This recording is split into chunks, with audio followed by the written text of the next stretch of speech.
ver, estará Andrés Jaramillo, nuestro primer invitado en breve. Ahí está. Andrés Jaramillo, máster en comunicación política por la UNIR.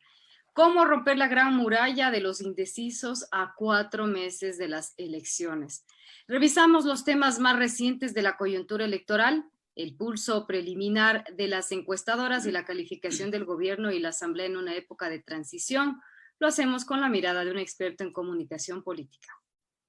Don Andrés, doctor Jaramillo, le pregunto, ¿qué cables a tierra, entre comillas, qué cables a tierra pueden incidir para que la papeleta electoral sea más pequeña de lo que es desde un principio, se vislumbraba? Varios nombres se van quedando fuera de la carrera. Comencemos por allí, don Andrés. Bienvenido.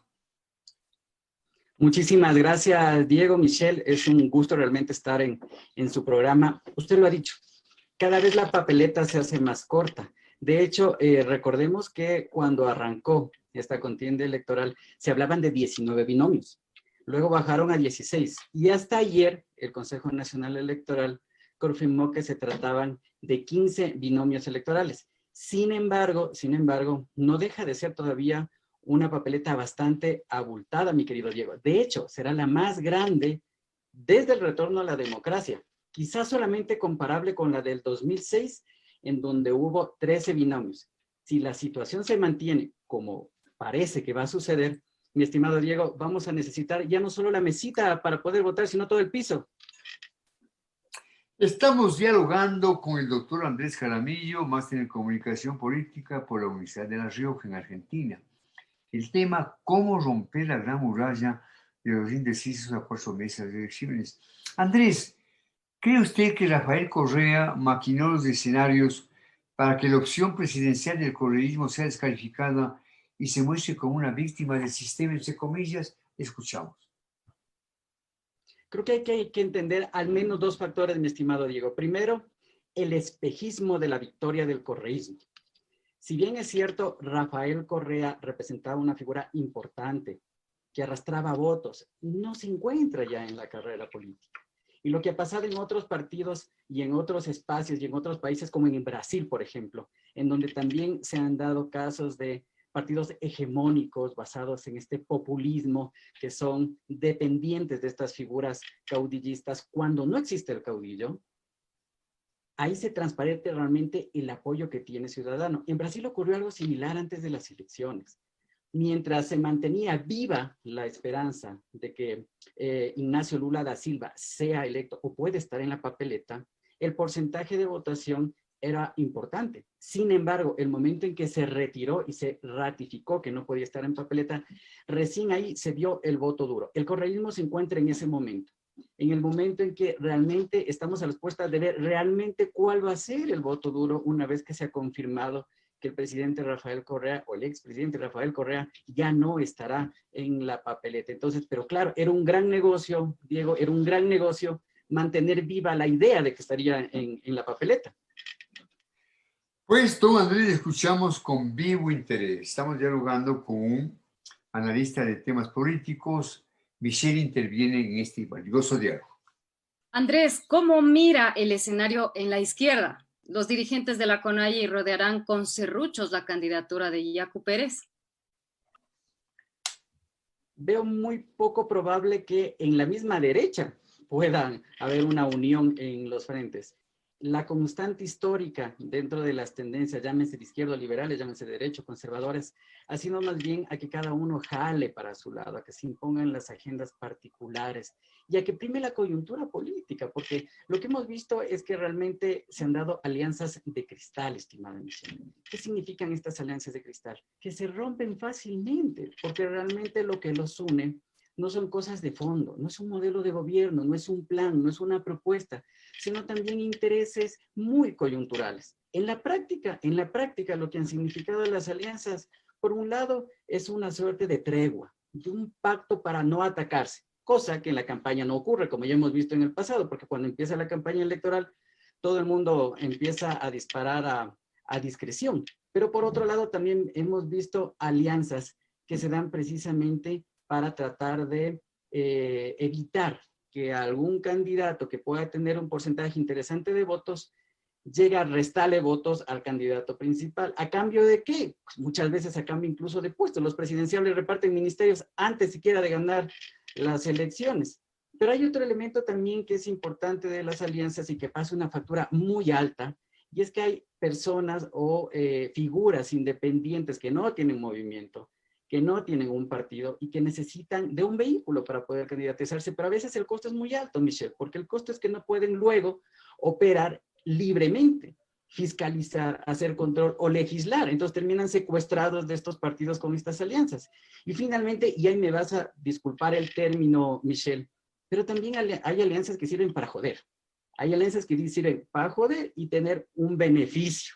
Es decir, sabemos que hay un candidato que puede estar segundo o tercero en la opción y entra otro candidato precisamente para tratar de restarle puntos y luego efectivamente tener algún tipo de beneficio. Entonces, ¿en qué medida este tipo de alianzas fomentan la democracia? ¿Ayudan a que haya mayor representatividad? En ningún caso. Son candidaturas chimbeadoras, como se conoce también popularmente, ¿no? Me hiciste acuerdo del Deportivo Quito, Michelle. Estamos dialogando con el doctor Andrés Jaramillo por primera vez en el programa y celebramos su presencia. Temas políticos en la primera charla de Buenos Días. Siempre preferimos comenzar el programa con temas políticos porque el tema político siempre será importante, sobre todo cuando visualizamos la política como una forma idónea de fortalecer la democracia en el país. Andrés, a 4 meses de las elecciones, 3 de 4 ecuatorianos aún no define su voto. Le pregunto, ¿qué peso pueden tener los sondeos que ubican a una u otra figura como primeras intenciones de voto? A ver, Andrés. Hasta antes de las inscripciones se hablaba de la triada mágica para poder imponerse en estas elecciones. Y sobre todo con los cambios que se dieron para poder elegir a los candidatos y el nuevo método para poder elegir los escaños. Entonces, la primera triada era el tener una figura que tenga una buena percepción encabezando la lista de asambleístas. La segunda era tener un partido político que sea conocido y que además tenga una percepción, bueno, no digamos posesivo, pero al menos que no tenga tantas sombras alrededor. Y una tercera, que exista un candidato presidenciable que sea capaz de arrastrar muchos votos. Si alguien tenía esa triada, tenía muchísimas más posibilidades para ganar una curul, por ejemplo, en la Asamblea Nacional. Sin embargo, la salida de Álvaro Noboa del escenario electoral presidencial, la salida de Otto Sonnenhorner en el escenario electoral, de alguna manera rompen esta triada y ya no existe alguien a nivel nacional que sea capaz efectivamente de arrastrar esos votos y cumplir con esta triada, lo que da muchas más posibilidades a los candidatos o a los grupos más pequeños que estarán tratando de buscar una curul en la Asamblea Nacional. Y yo sé que ustedes me dirán, bueno, pero Guillermo Lasso tiene un porcentaje importantísimo. De acuerdo, tiene un porcentaje un poco mayor a los otros. No quiere decir que sea un porcentaje que le alcance grandemente para arrastrar votos. Y además seamos honestos, mi querido Diego y mi querida Michelle. Guillermo Lasso no precisamente es el ejemplo de carisma, o no es el ejemplo de persona que arrastra el voto popular. De hecho, cuando lo vemos en una foto, en un triciclo, en un barrio popular, no precisamente decimos, ahí está Guillermo Lasso, el de la gente. Lo que decimos es, les copolaminaron y amaneció en ese barrio. Michelle. ¿Cree que la sombra del actual gobierno pudiera alcanzar a la candidatura de Guillermo Lasso? El bloque legislativo de Creo ayudó a viabilizar algunas de las tesis oficiales en la Asamblea. Andrés. Será uno de los argumentos de la oposición. Y de hecho ya lo vemos en esta campaña previa que especialmente se está generando en redes sociales. Vemos que ese es uno de los argumentos para atacarlo. Y de alguna manera le va a costar, y le va a costar un costo político bastante importante, porque precisamente hoy vemos que todo lo relacionado con el gobierno es una marca negativa. Hablamos de aproximadamente o alrededor de un 2% de percepción en el caso de la Asamblea y un porcentaje histórico bajísimo del gobierno. Entonces, quienes se junten a la marca del gobierno terminarán de alguna forma capitalizando ese elemento negativo del gobierno. Por eso más bien lo que vemos en este momento y lo que se verá en los próximos meses es un desmarque de la figura, especialmente del presidente y del gobierno nacional. Insisto, estamos dialogando sobre temas políticos con el doctor Andrés Jaramillo, máster en comunicación política por la Universidad de La Rioja. El tema, una pregunta: ¿cómo romper la gran muralla de los indecisos a 4 meses de elecciones? Y algo que aprecio en Andrés, aparte de su inteligencia, la concreción de sus respuestas. Me gusta cuando el personaje responde en forma absolutamente puntual, porque esto habla de su condición mental y de su inteligencia. Andrés, ¿qué opina usted de una asamblea que en el umbral de su agonía se muestra diligente a la hora de tabular juicios políticos y debatir leyes urgentes postergadas por años, Andrés? Tenga la bondad.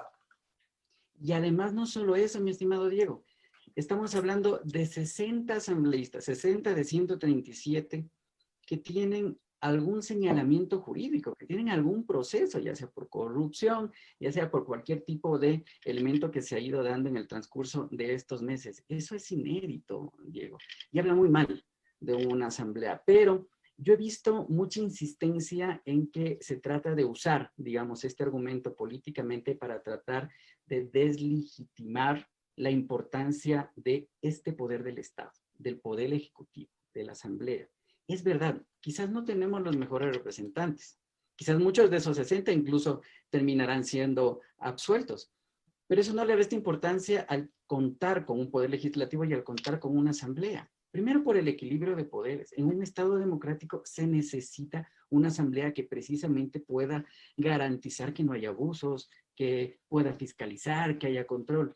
Por otro lado, la representatividad es el espacio principal de representatividad de las provincias, que se ve reflejado en las personas que se eligen de cada club para que puedan ejercer. Y lo otro tiene que ver con la generación de leyes. Finalmente, la cancha en la que se desenvuelve el comportamiento social, que va a ser fundamental, por ejemplo, para planificar ese Ecuador que nosotros tendremos que tener de aquí a 10 o 15 años, en el que de alguna manera nosotros empezaremos a ver la salida de esta crisis económica que ha sido tan profunda y que está haciendo tanto daño al ciudadano común. Y ahí está precisamente una de las explicaciones del por qué hay tantos indecisos, mi estimado Diego.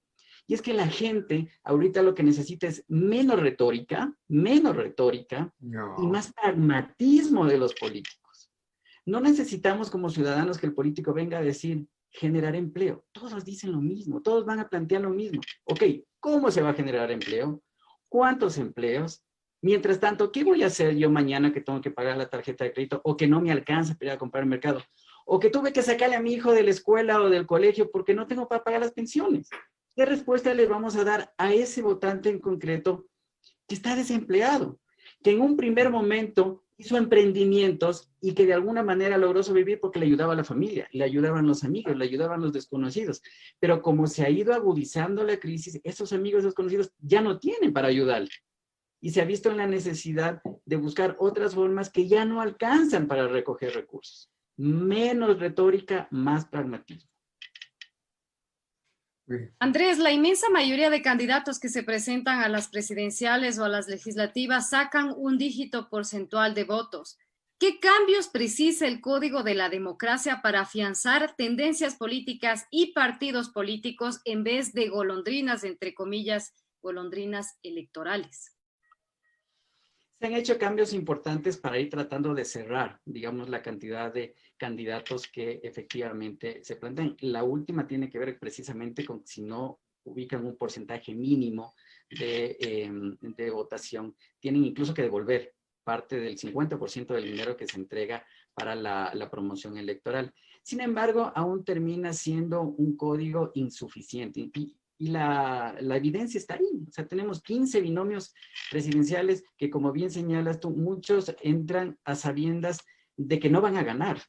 Pero no siempre se gana ganando en política. Hay muchos que efectivamente le apuestan a imponerse en las elecciones. Hay otros que son figuras nuevas y que su intención no es imponerse, sino promocionarse para que en el futuro, en otras elecciones, puedan tener una participación importante. Pensemos en el ejemplo de Mauricio Rodas, por ejemplo. Él se candidatizó para la presidencia, votó básicamente la familia, pero eso le sirvió como tribuna para que luego pueda ser alcalde de la ciudad de Quito.